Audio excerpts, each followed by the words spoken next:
Order. Order. Honorable member for Malindi. Where I come from, I'm an African man. Women don't shout at men.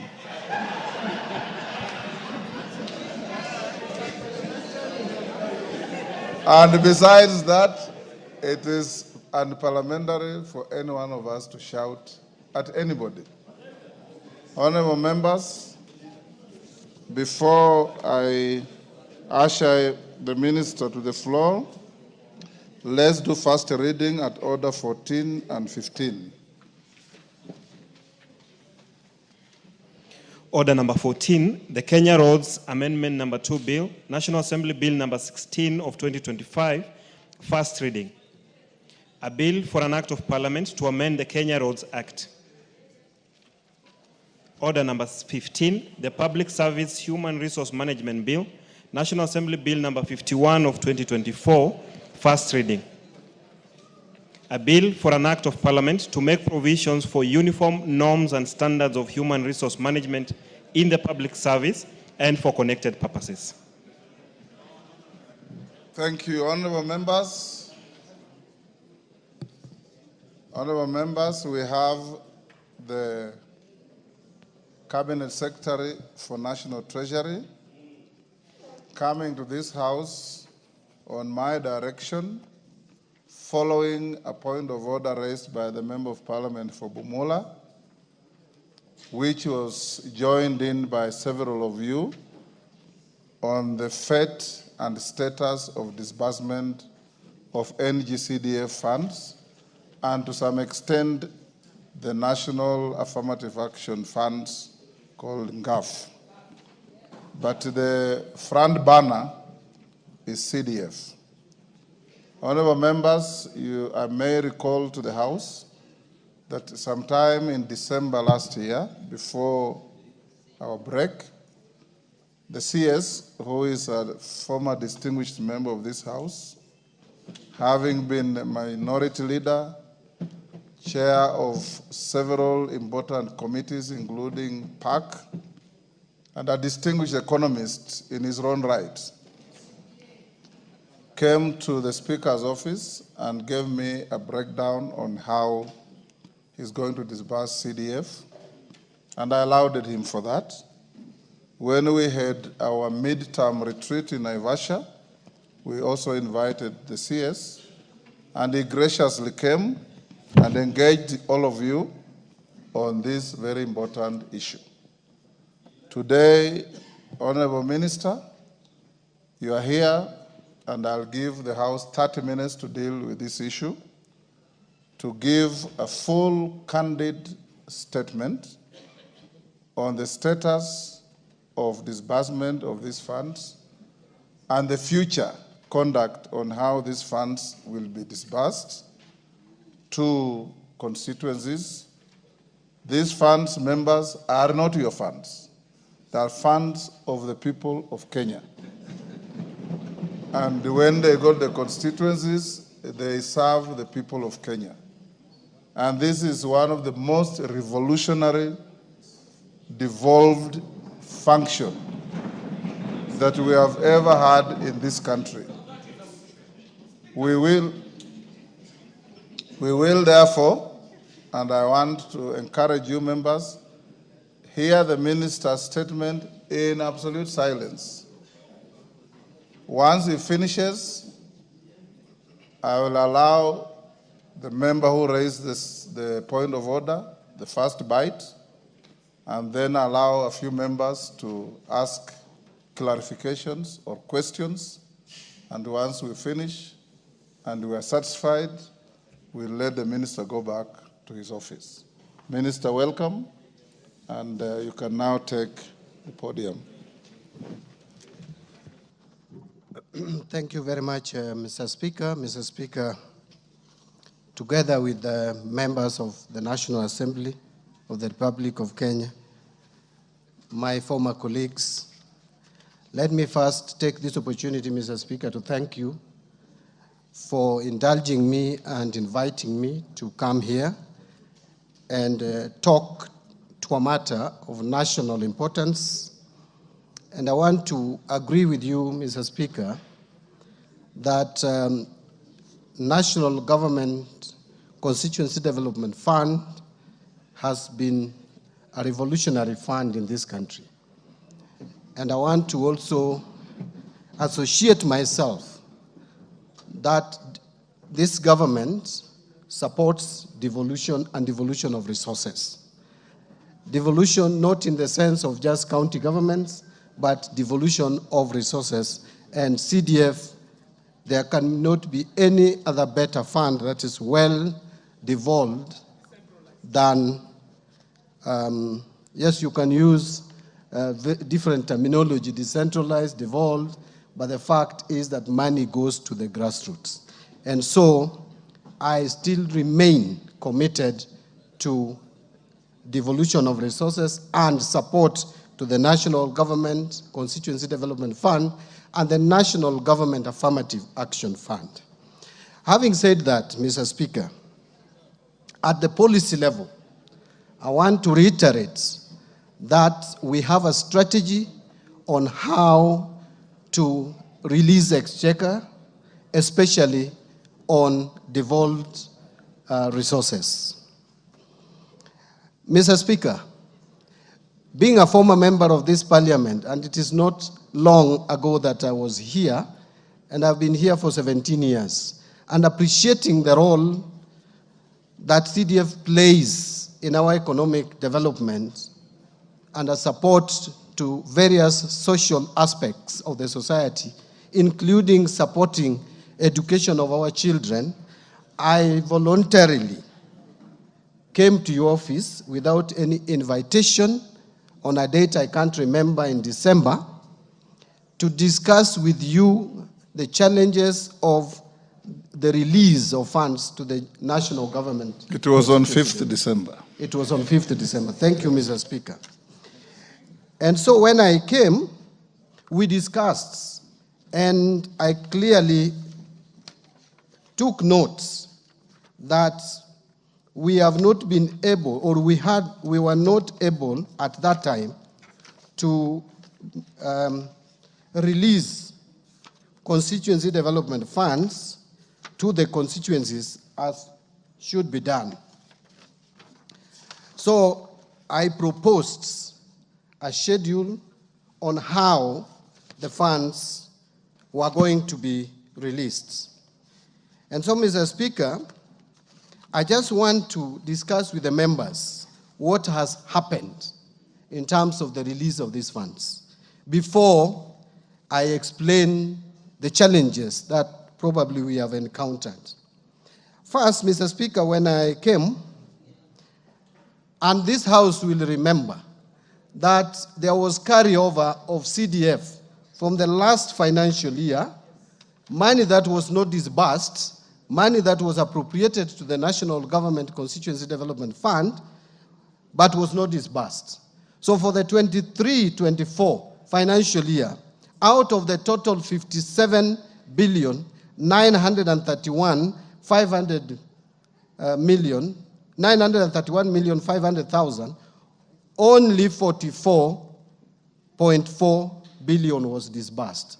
That left us with a gap, a carryover of 13.531 billion. That was then added to the appropriation for 2024-2025 to give, which was 54,732,927,680. That gave us a figure of 68.233 billion for now, 24-25, to be paid or disbursed. Mr. Speaker, by the time I came to your office, out of this money, only an amount of 13.5 billion had been disbursed. So in the month of September, on 24th of September, we paid 5.5 billion. The following day, on 26th, 300 million was disbursed. That same September, we disbursed another 2 billion. Then in November, we disbursed 5.73 billion. So that cleared the entire carryover of 13.5 billion. Now, we sat down and I told you, Mr. Speaker, that entire 54 billion has not been disbursed, and we are already in December. We had only 7 months. So I committed myself that beginning December, we would be releasing 7 billion per month. Every month, 7 billion. To the National Government Constituency Development Fund Board. So this is what we did.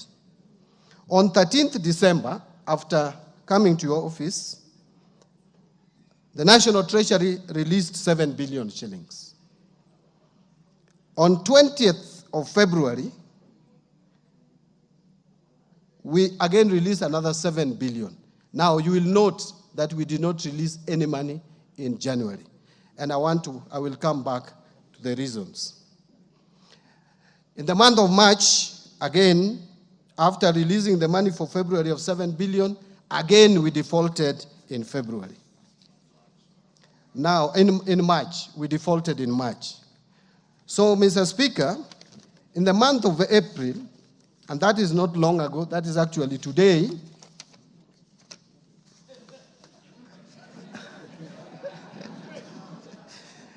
yeah, that is today. What I may not have here is the time, but I have evidence that we released another 7 billion shillings. Now, Mr. Speaker, this amount of 7 billion is to the National Government Constituency Development Fund. But then, for the National Government Affirmative Action, let me just touch on it. The budget was initially 3.2 billion. That was reduced to 2.7 billion after the supplementary budget. We had already released 1.6 billion. Today, we released the balance of 1,104,499,000. So now we have zero balance for National Government Affirmative Action.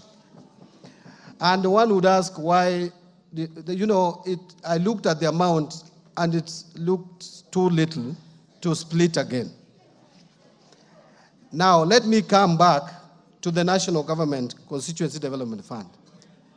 Mr. Speaker, the month of January, the month of February, the month of March is usually, those are very difficult months for us at the National Treasury and the economy of Kenya as a whole.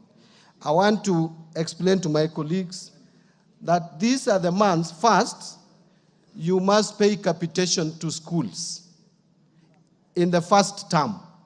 And out of the total allocation which you gave for capitation to primary schools, JSS, and high school of 96 billion, 48 billion must be released in first term.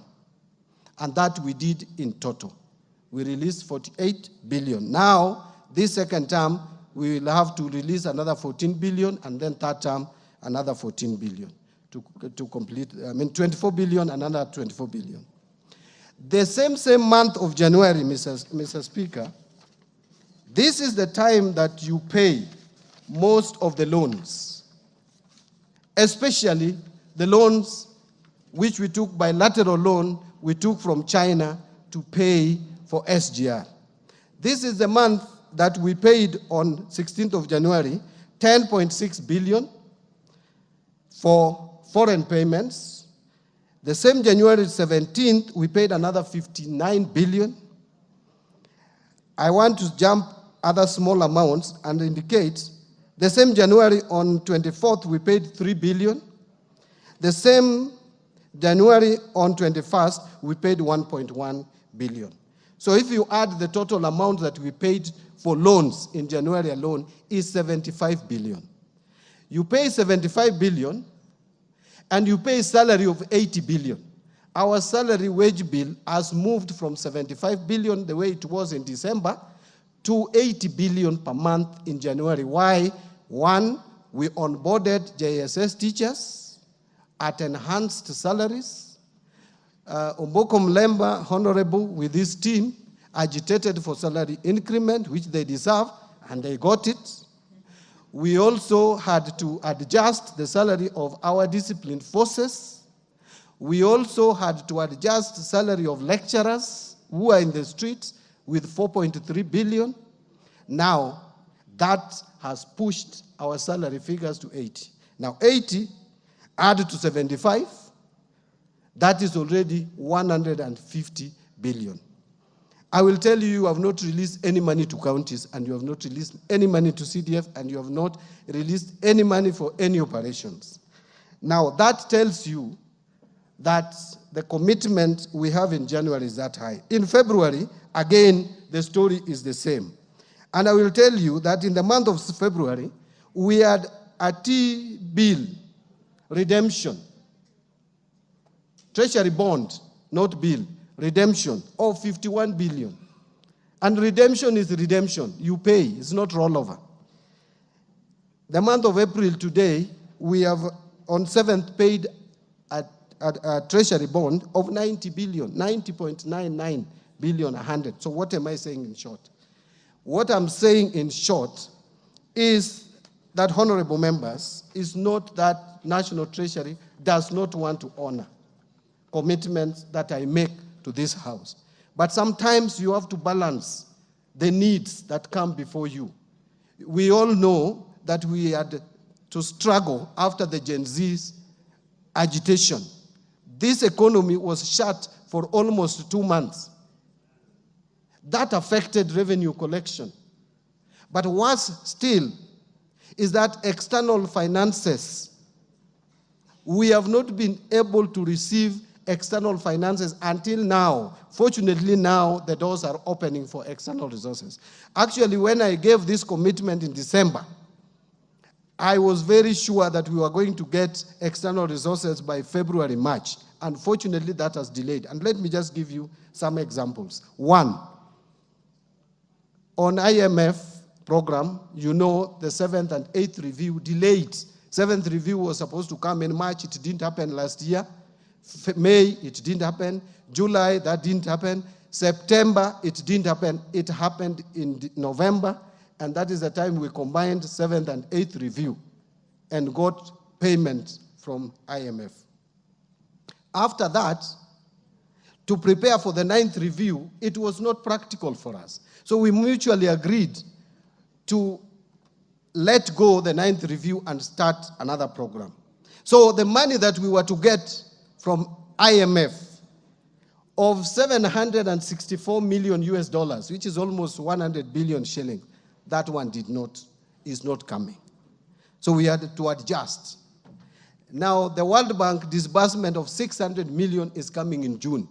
Why? Because you remember this House and the Senate delayed in a way, but we thank you for now finally passing the conflict of interest bill, which was a condition. World Bank could not give us money until that bill was passed. That bill has just been passed, and we thank you for it, but now it is unlocking. Today I was with the World Bank representative. It's unlocking 600 million to us. Another amount that has not come is the African Development Bank loan of 265 million US dollars. That, again, fortunately, is coming in a week's time. All the conditions precedent have been realized. So, and this year, financial year, I want to tell you here today and report that we have not borrowed made any commercial loan borrowing. We have not borrowed any money commercially. The money that we borrowed was to manage a liability. So it was like we used a Eurobond to pay off Eurobond, which is coming in 2027. And we did that because we want to be proactive. We don't want to work like we worked before, which put us in problems. Now we have paid Eurobond that is due in 2027 because we realized if we delayed it, it was going to cause shocks in our economy. So we have not borrowed any money. We have only borrowed money locally in the domestic market and within the framework, and that is why you can see the interest rates today.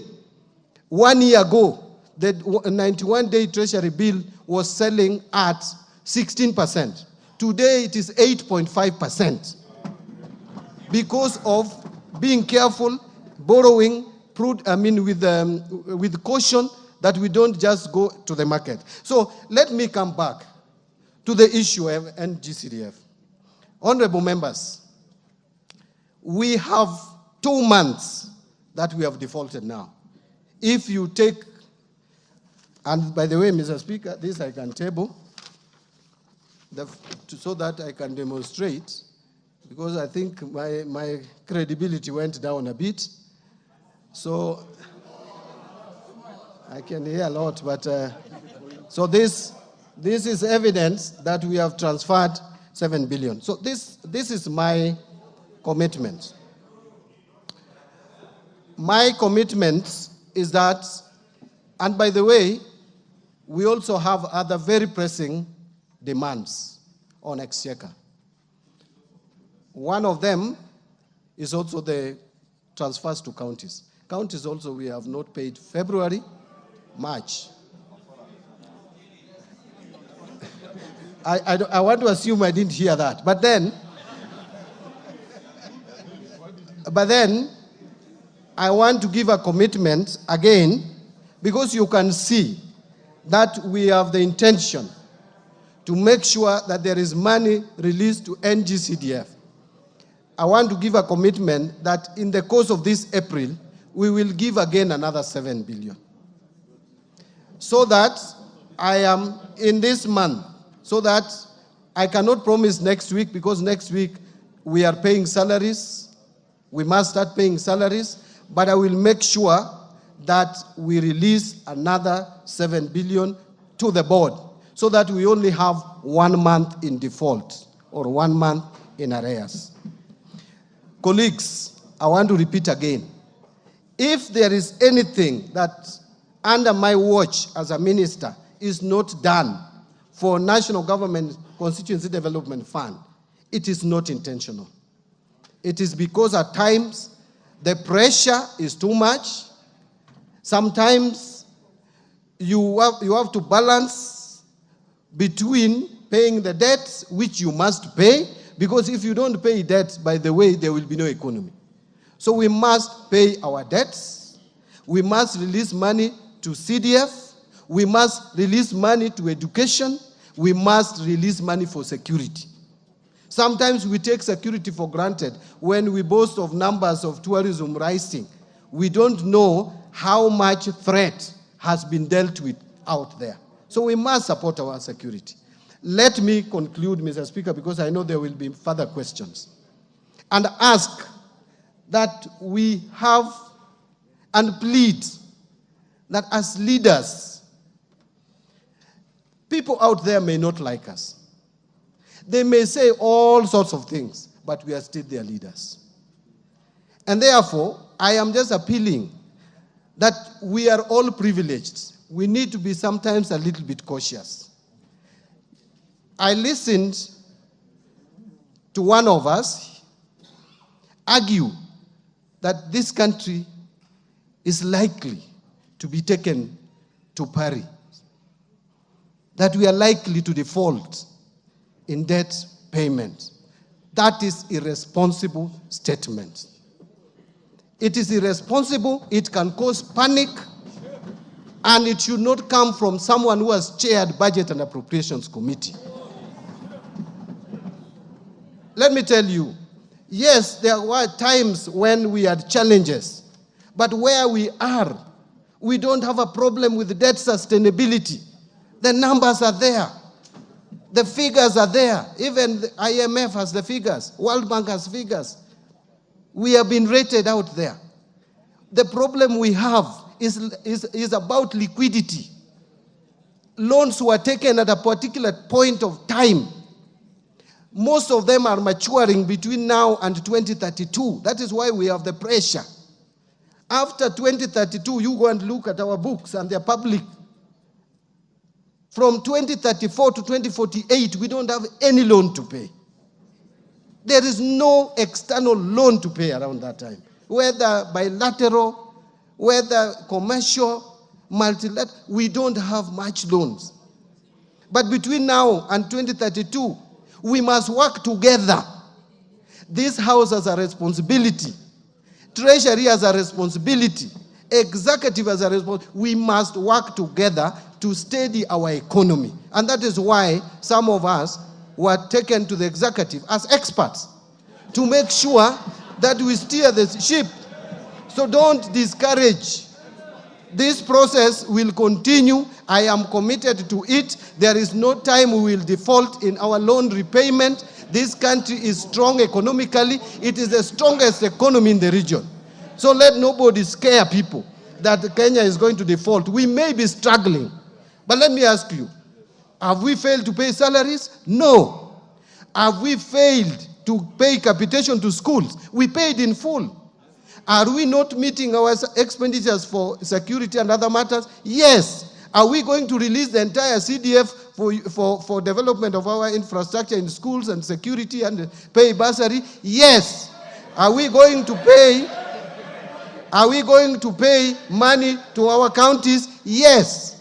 And by the way, let me ask.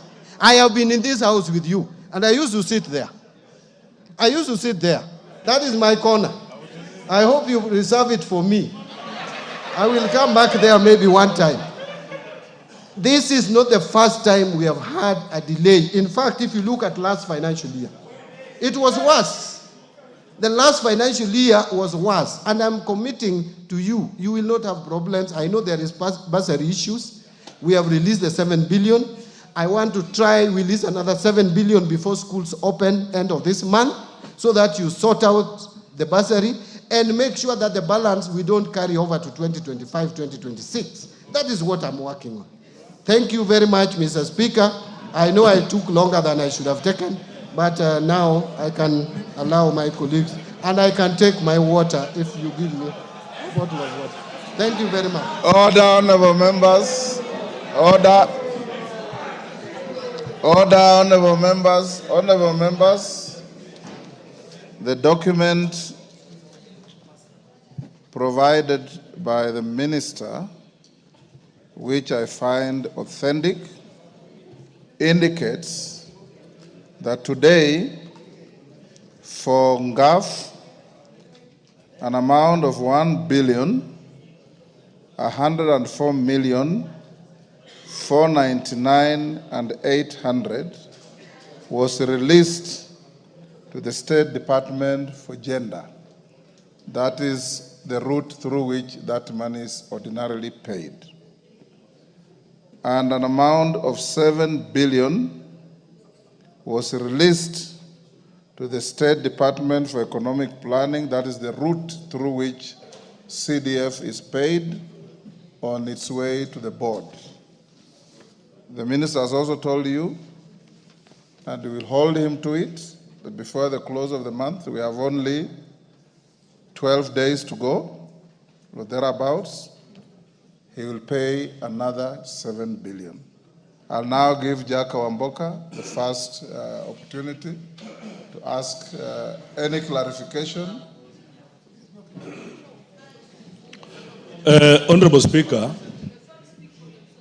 I want you to protect me from the Deputy Speaker. Honorable Speaker, I appreciate the Minister, one, for coming, and someone is distracting the Minister because the Minister should be listening to this. And first, two things. That we've been patient with the Minister with the things he has been saying. One, because he's a ranking member, former ranking member of this House. We would not have been tolerant, perhaps, if you didn't have those decorations with you. Two, I also must declare that the Minister is my very good personal friend, and we have many things we dream about together for future. Mr. Speaker, a lot of the things the Minister has said is what the Minister said in Naivasha. A lot of them. And Honorable Mbadi, we respect you. When you went to the Treasury as an expert with Mbadinomics, we expected you, by the time you are giving commitment to this house, you are sure about the things you are saying. You have put our speaker not in very good light. You are lucky that we also trust our speaker and we love him so much, because you have been using him as a shield. It does not make sense, Honorable Mbadi, my good friend, to say you gave the speaker a plan on how you are going to disburse these monies, then later on you are bringing in the issues of disbursements of capitation. The Mbadi, I know, you should have foreseen that. You are an expert. By the time you are giving that commitment, Honorable Mbadi, those are things that would have been on your fingertips, Mheshimiwa Mbadi, with due respect. And before even I continue, what we are expecting from you today is 21 billion. The bare minimum and take home, as we speak, is 21 billion. All these other things you are saying, capitation, county money, it is your responsibility as government to send these monies. The year is coming to an end. Mheshimiwa Mbadi, please do that is needful to our people, and don't bring a lot of issues, Honorable Speaker. Lastly, Mheshimiwa Mbadi, a lot of college and university students, most of them missed exams because we did not facilitate their bursaries. They will be forced to defer a whole year. A whole year. So how are you going to restitute that? That these students have been deferred and they continue now to live the way they live. So, Honorable Speaker, our bare minimum, don't talk of 2032, 2048, because loans will still be taken by those governments that are coming, we don't know.